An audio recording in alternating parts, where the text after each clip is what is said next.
This is not a philosophy lecture.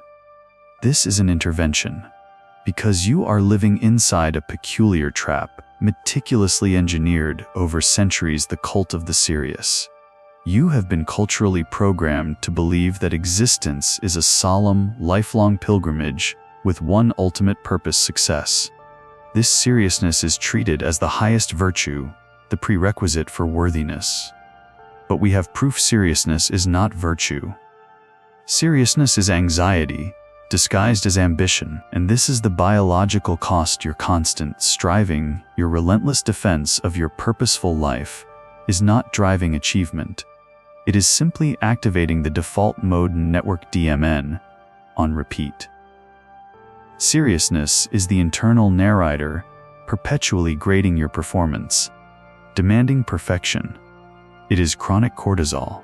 It is the persistent, low-grade inflammation of the soul that never lets you simply be. The true tragedy is that we confuse the seriousness of the performance with the inherent meaning of the performance. We have mistaken life for a problem to be solved, when the ancient wisdom suggests it is something else entirely: a piece of music, a dance. The meaning of a symphony is not contained in its final, triumphant chord.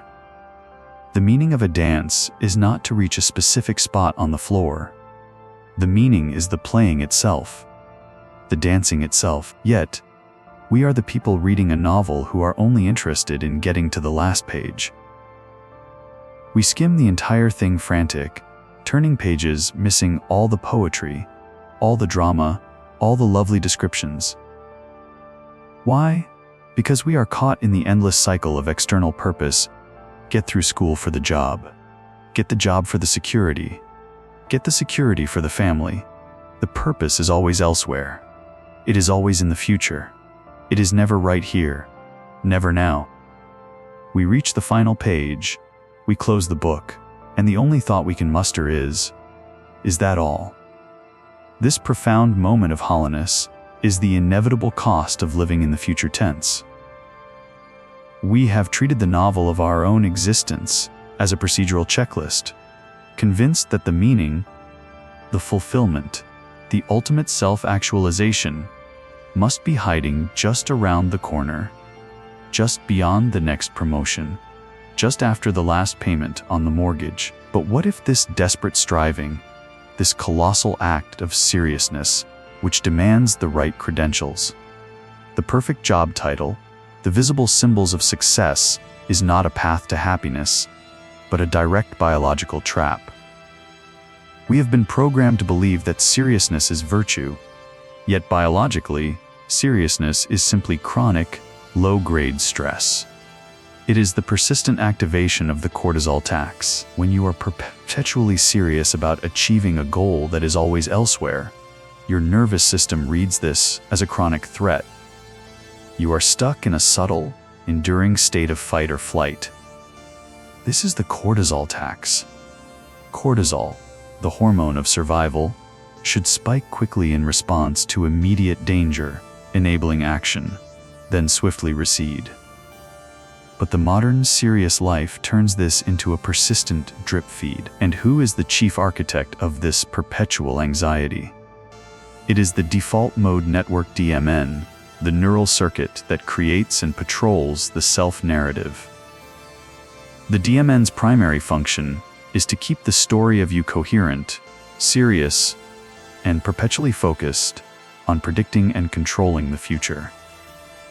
The serious person is simply a human being whose DMN is running at maximum capacity, using 80% of their cognitive resources to fret over an imaginary destination. To understand this relentless need for purpose, we must look backward. Our brains evolved not as philosophical organs, but as highly efficient prediction and control machines designed for the Pleistocene epoch. In the environment of evolutionary adaptation, the African savanna seriousness, status, and control were not philosophical choices.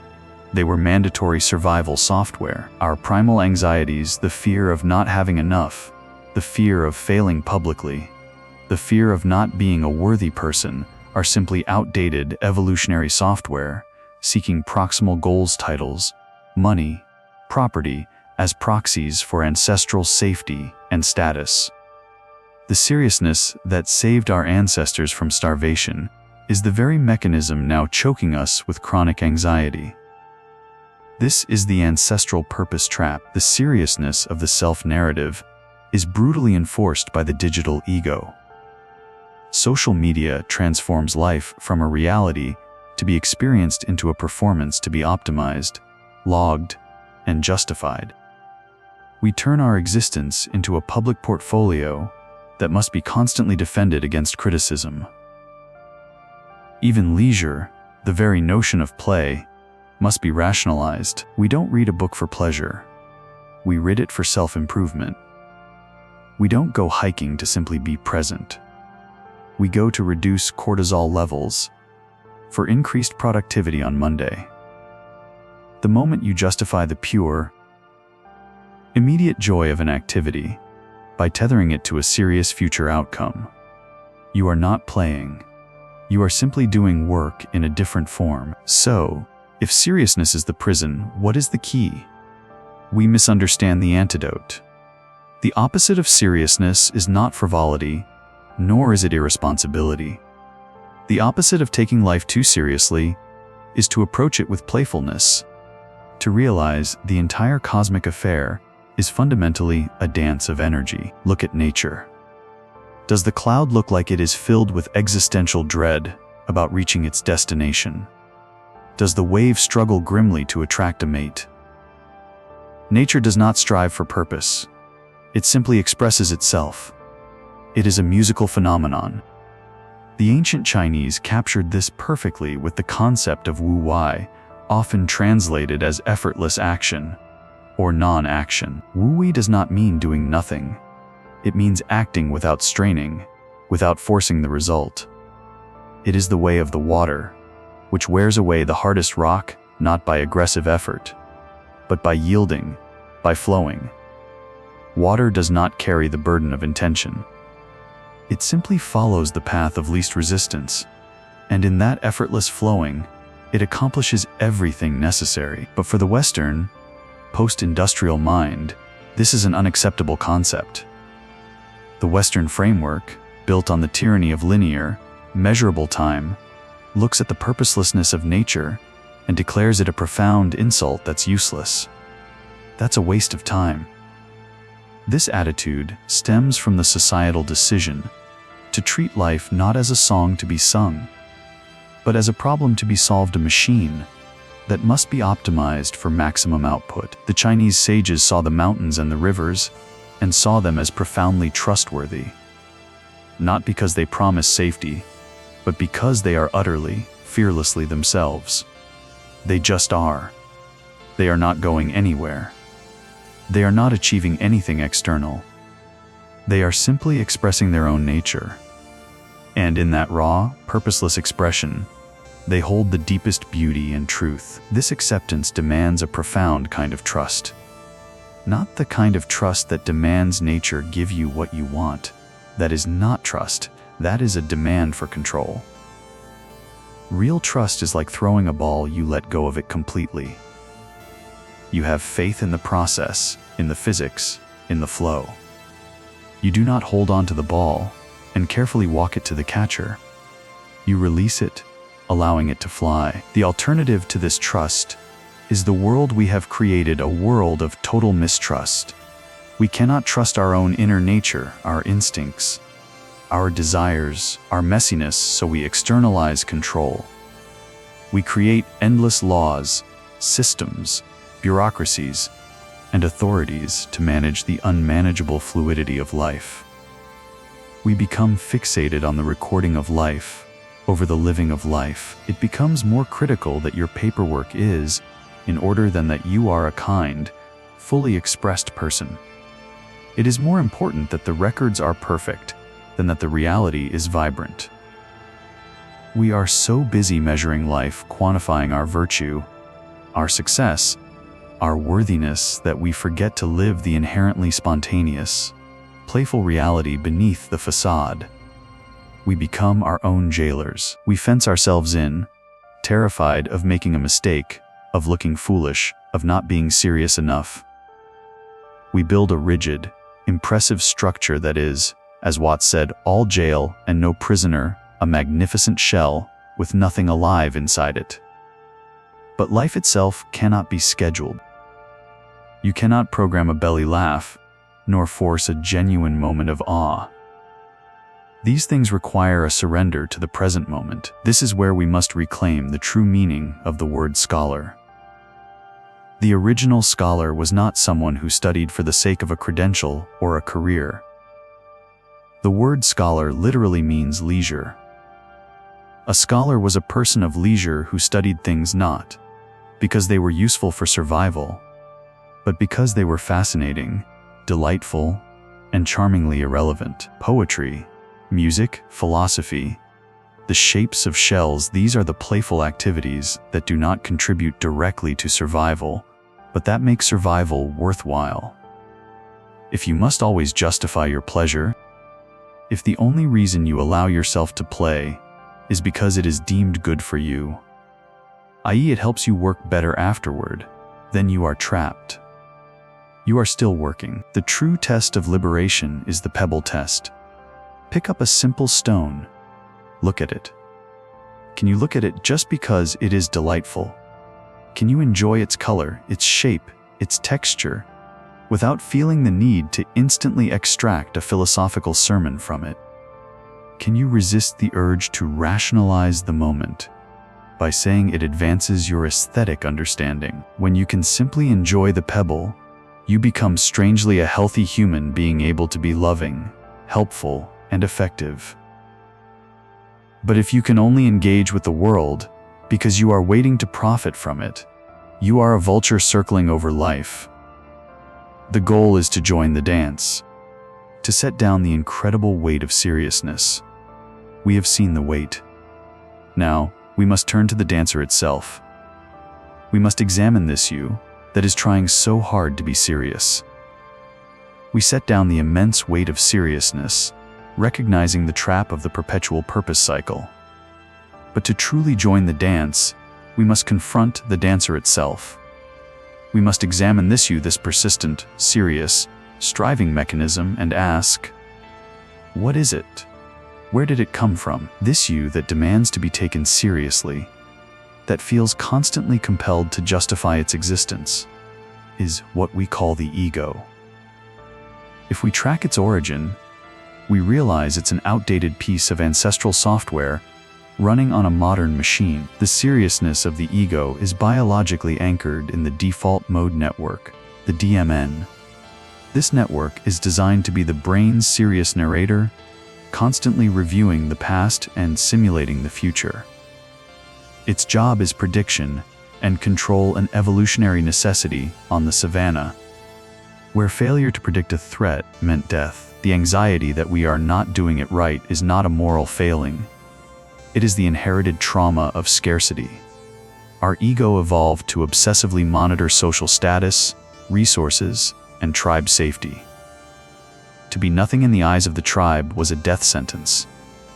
This is the ancestral purpose trap. Today, that mechanism demands we achieve status through modern proxies, the title, the credentials, the right address. We have confused the role, the temporary mask of the banker, the success, the failure with the fundamental reality of who we are. This role, this mask, is what we desperately defend. When we confuse the game with our fundamental reality, the game ceases to be play and becomes a prison. And we become the jealous, exhausted jailer of our own mask. If you look for this solid, serious you, this central operator, it's strangely elusive. Where is it? In the head? The heart? The ego is not a fixed thing. It is a vibration. It is a bundle of memories, desires, and fears. It is a story you tell yourself. The self, the ego, is a whirlpool in the great stream of life. You can point to it and say, there is the whirlpool. But if you try to grab it, to take it out of the river and study it, what do you get? Nothing but a handful of water. The whirlpool is not a separate entity. It is an activity the river is performing. In the same way, the me you take so seriously is something the universe is doing right here, right now. It is a temporary, dancing pattern, a gesture in the air. You are not a solitary, solid object thrown into a foreign universe. You are an expression of the entire cosmic mechanism. You are not the whirlpool, you are the whole river. You are not the wave, you are the ocean itself. This realization can feel like annihilation, but it is, in fact, the discovery of your true, vast nature. We are all actors in a fantastic divine play. The problem is not that we are acting. The problem is that we are bad actors. We are method actors, so absorbed in the part that we forget the curtain will fall. A good actor knows it's a game. They can play the king with conviction, demanding reverence. But the moment they step off the stage, they take off the crown and are simply Bob. They don't take the tragedy backstage. They don't cling to the triumphs as their permanent identity. When you stop taking your fictional, fragile ego so seriously, a profound liberation occurs. The constant, low-grade anxiety of having to protect this self-image begins to dissolve. This energy, once wasted on defense, is now liberated for life. You can afford to be spontaneous. You can afford to be foolish. You can afford to make mistakes, because it is all part of the rhythm. A wave is not anxious about crashing on the shore. It's what waves do. It will gather itself again. Your failures are just part of the rhythm of your expression. The ancient sages praised purposelessness because they understood that nature does not purpose to grow. The tree does not strive, it grows because it is a tree. The bird does not purpose to sing, it sings because it is a bird. Our purpose is not some distant metric or goal. Our purpose is to express what we are right now. We are the universe. We are nature, the same energy that blows out the stars and shapes the galaxies. Your existence is your justification. So, how do you live this way? How do you stop taking the mask so seriously? You don't do anything. That is the great joke. You cannot try to be spontaneous. You cannot make an effort to be effortless. Trying to be effortless is like trying to bite your own teeth. It's like hearing a magnificent joke and then stopping to think, I must laugh now to prove I understood. The real, genuine laugh comes from nowhere. It happens to you when this fundamental realization dawns. Life ceases to be a problem to be solved and becomes a game. A serious game sometimes, even a tragic game, but a game nonetheless. You can play a serious game without taking it seriously. A good chess player is absorbed, but they know the fate of the universe does not rest on the outcome. You can go about your life, do your job, pay your bills, but you do it with a lightness. You do it as an expression, not as a means of validation. This is working for the work's sake, singing for the song's sake. It is action without attachment to the result. The neuroscience confirms this shift. We move from seeking the stressful, unpredictable high of an extrinsic reward, the distant goal, to the stable, sustained satisfaction of intrinsic engagement. When you are fully absorbed, your brain rewards the process itself.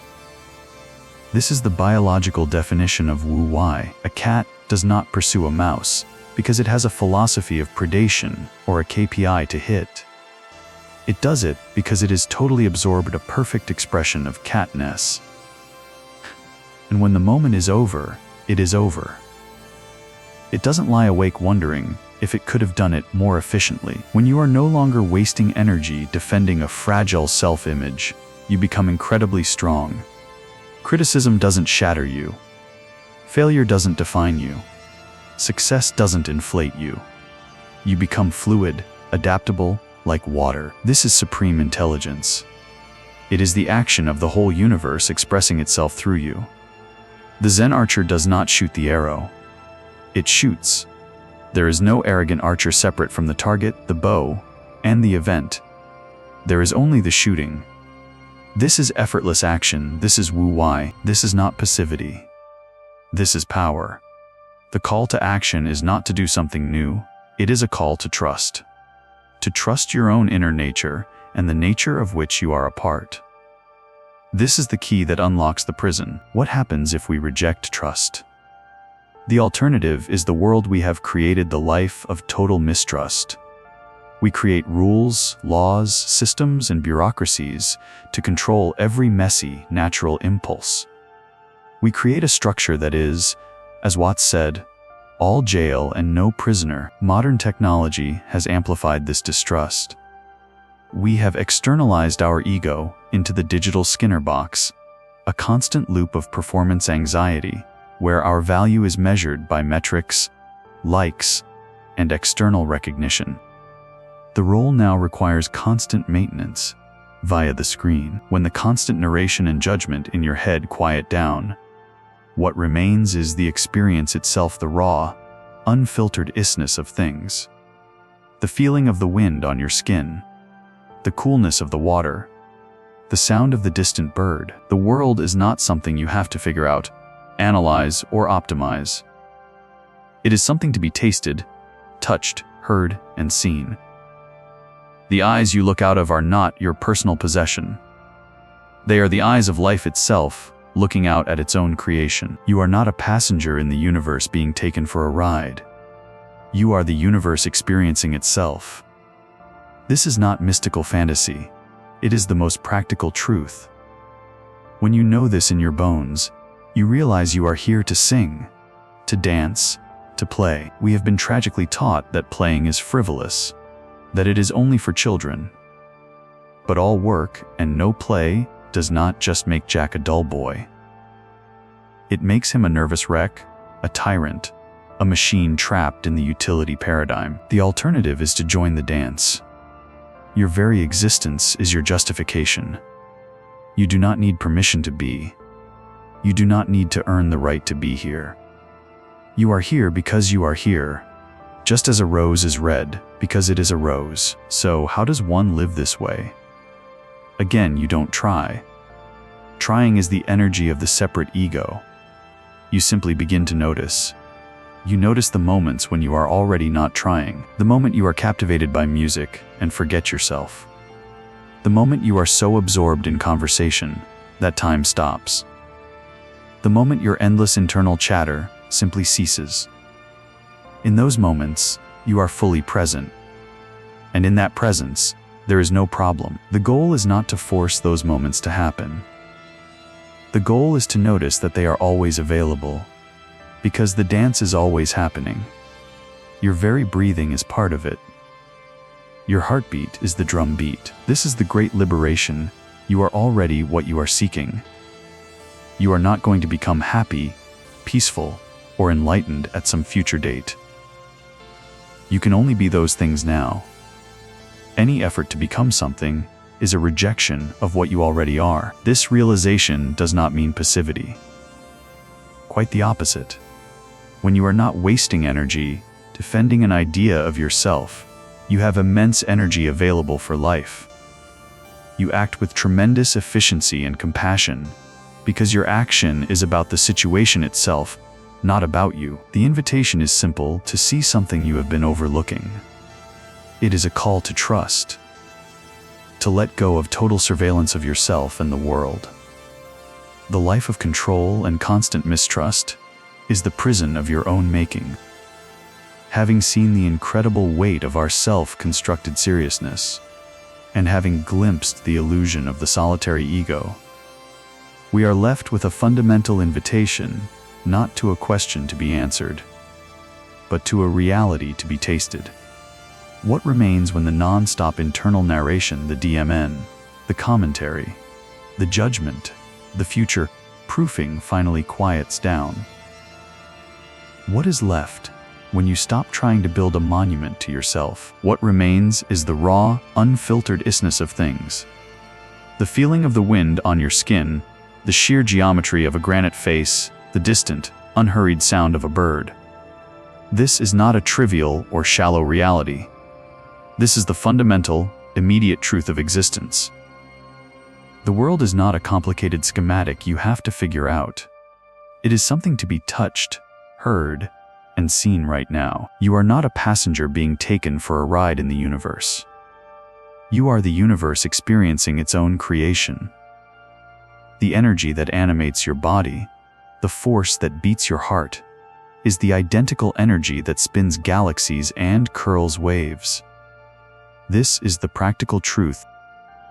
When you feel this in your bones, your relationship with effort changes instantly. You realize life is not a linear journey to a destination. It is a musical thing. We have been taught that playing is frivolous, that purposelessness is an insult. But I ask you, what is the alternative? All work and no play makes you a nervous wreck, a tyrant, a machine addicted to the cortisol tax. The path to liberation is not to try to be spontaneous. That is the great joke. Trying is the energy of the separate, serious ego. You cannot bite your own teeth. You simply begin to notice the moments where you are already effortless. The moment you are captivated by a conversation and time disappears. The moment the internal chatter ceases because the reality outside is too immediate to narrate. In those moments, the flow state, you are fully present. And in that presence, there is no problem, only the dance. The goal is not to force those moments, but to notice they are always available. Any effort to become something is a profound rejection of what you already are, the energy of the cosmos. This is not passivity. This is supreme efficiency. When you are not draining energy defending a fictional self, you have infinite energy available for life. You become the Zen archer who does not shoot the arrow it shoots. Your action is not about you. It is the universe responding to the situation through you. This is Wu Wei, action without strain. The call to action is not a call to do something new, but to trust something deeply ancient. To trust yourself, to trust your inner nature, and the nature of which you are a part. Yes, life will sometimes let you down with a wallop. But the alternative, the life of total mistrust, control, and constant surveillance of yourself and the world, is not a life at all. That is a perfectly constructed, unnecessary prison. You are under no obligation to be the same person you were 5 minutes ago. You are under no obligation to be serious. You are under no obligation to justify your existence. Your only obligation, if such a thing exists, is to be true to the deepest, most ridiculous truth of your being, that you are a unique, irreplaceable, temporary expression of the whole. The universe, at its core, is not serious. It is playful. It is a great cosmic game of hide and seek, where it is both the hider and the seeker. So go on, play, experiment, be foolish, be magnificent, fail gloriously and succeed lightly, love, lose. Feel it all with an intensity that only comes when you know the curtain will fall. But whatever you do not miss the show by being too busy looking for the meaning behind it. The meaning is not hidden behind the performance. It is in the music itself. The meaning is in the rhythm of the dance. And you, dear viewer, are the rhythm. You are the music. You are the dance. Listen closely. The song has been playing all along.